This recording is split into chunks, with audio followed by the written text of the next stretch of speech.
ওটাতে পুরো প্যারামিটার ছিল না। মেথডের নামের পরে শুধু ব্র্যাকেট দিতে হয়, সেখানে প্যারামিটার থাকলে প্যারামিটার দেবো, নাহলে দেবো না। তো আমরা প্যারামিটার এখানে একটা প্যারামিটারও দিতে পারি, একটা বেশিও দিতে পারি।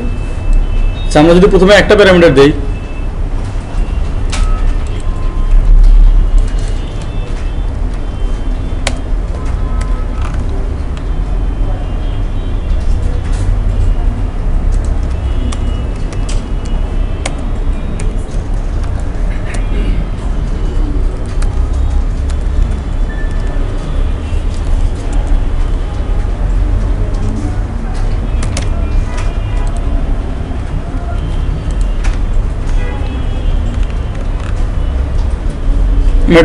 মেথড লিখলাম যেটা একটা প্যারামিটার নেয়, একটা ইন্টিজার টাইপ, ওই ইন্টিজারটাকে আবার রিটার্ন করে।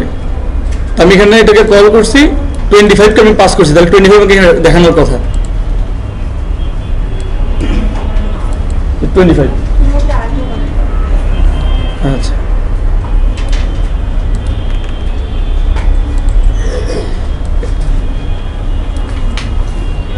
একটা মেথড যেটা প্যারামিটার হিসেবে একটা ইন্টিজার নেয়, একটা ইন্টিজার, আবার সেটাকে আলটিমেটলি রিটার্ন করে। তাহলে আমি এই মেথডটাকে যখন কল করব, আমি এই ক্যালকুলেট ভ্যালুর পরে এখানে যে ভ্যালুটাই পাঠাই সেটাকে আমি পাওয়ার কথা না, বুঝাচ্ছে? তাহলে আমি তাকে যখন এখানে 25 পাঠাইছি, তাহলে আমার 25 আউটপুট দেখার কথা না।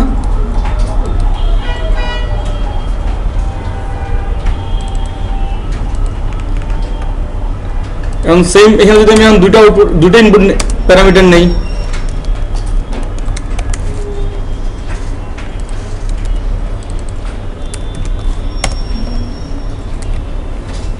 দুটো প্যারামিটার নিলাম, নিয়ে আমি দুটো প্যারামিটার যোগ করে আর একটা ইন্টিজার টাইপের রাখছি, ওই ইন্টিজার টাইপটাকে এখানে রিটার্ন করছি।